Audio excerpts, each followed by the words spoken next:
கிறிஸ்துவுக்குள் பிரியமான சகோதர சகோதரிகளே, இயேசு கிறிஸ்துவின் இனிய நாமத்தில் அன்பின் காலை வணக்கத்தை தெரிவித்துக் கொள்கிறேன். இந்த நாளுக்கான தியான தலைப்பு, நினைத்து பாருங்கள். அப்பொழுது அவர், நீங்கள் படகுக்கு வலதுபுறமாக வலையை போடுங்கள், அப்பொழுது உங்களுக்கு அகப்படும் என்றார். அப்படியே அவர்கள் கேட்டு திரளான மீன்கள் அகப்பட்டதினால் அதை இழுக்க மாட்டாதிருந்தார்கள். யோவான் 21:6. நாம் நினைவு பரிசுகளை வாங்கி கொடுக்கும்போது அவர்கள் மீண்டும் நம்மை நினைத்து பார்க்க வேண்டும் என்பதற்காகவே கிஃப்ட் வாங்கி கொடுக்கிறோம். நமக்கு இந்த நினைவு பரிசுகளை பார்த்ததும் அதன் பின்னணியில் இருக்கும் நபர்கள், அந்த நிகழ்ச்சி, அந்த சம்பவங்களை நாம் நினைவு கூறுவதற்கு அதை எடுத்து பார்க்கிறோம். வேதத்தில் இயேசுவும் அவரது சீஷர்களுக்கு இவ்வாறாக ஒரு நினைவு பரிசை கொடுத்தார். ஒரு காலத்தில் அவர்கள் மீன்களை பிடித்து கொண்டிருக்கும் மீனவர்களாக இருந்தபோது அற்புதமாக அதிக மீன்கள் பிடிக்க செய்து அவற்றை விட்டுவிட்டு மனிதர்களை பிடிக்கிறவர்களாக அவர்களை பின்பற்றி வர வேண்டும் என்று சொன்ன சம்பவத்தை நாம் அறிவோம்.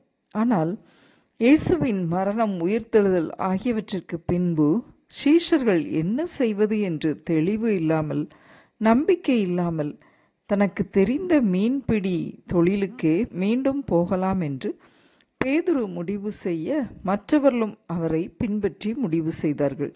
ஆனால் பின்வாங்கி போனவர்களை உணர்த்துவதற்காக முன்பு நடந்த அதே அற்புதத்தை மீண்டும் ஆண்டவர் செய்கிறார்.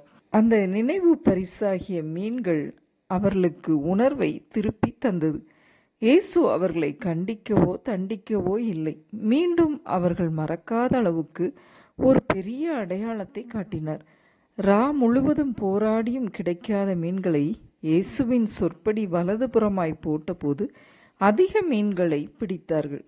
ஆம், எனக்கன்பான சகோதர சகோதரிகளே, இந்த வருடத்தின் இறுதி நாட்களிலும் நாம் ஆண்டவர் நமது வாழ்வில் செய்த அற்புதங்களையும் அதிசயங்களையும் மறந்து போனவர்களாய் இருக்கிறோமா?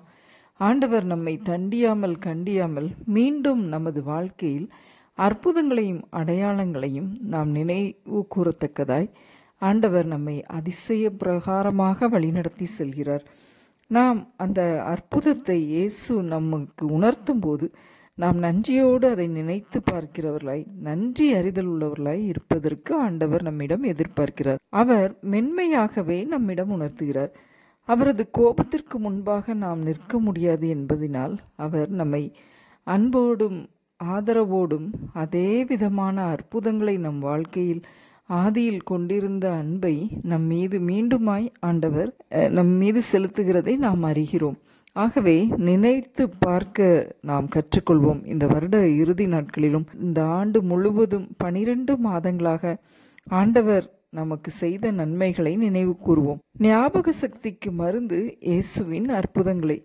மறதிக்கு தண்டனை கிடைப்பதில்லை, பரிசுதான் கிடைக்கிறது. ஆம், அவர் செய்த அற்புதங்களை நினைத்து பார்த்து அந்த நினைவு பரிசுகளுக்காக ஆண்டவருக்கு துதி ஸ்தோத்திரம் செலுத்துவோம். இந்த வருட இறுதி நாட்களில் ஜெபம். அன்பின் பிதாவே, இந்த அருமையான வேலைக்காக உமக்கு நன்றி செலுத்துகிறோம். உம்மை விட்டு பின்வாங்கி சென்று விடாதபடி ஆண்டவரே, நீர் எங்களுக்கு எத்தனையோ வித அற்புதங்களையும் அடையாளங்களையும் நினைத்து பார்க்க முடியாத அதிசயங்களையும் எங்கள் வாழ்க்கையில் நீர் தினம் தினம் செய்து வருகிறீரப்பா.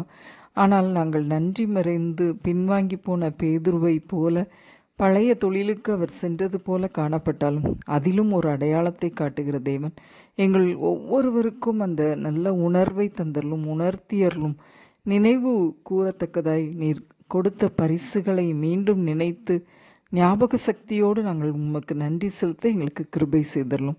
மீட்பர் இயேசு கிறிஸ்துவின் மூலமாய் வேண்டிக் கொள்கிறோம் பரமபிதாவே, ஆமேன்.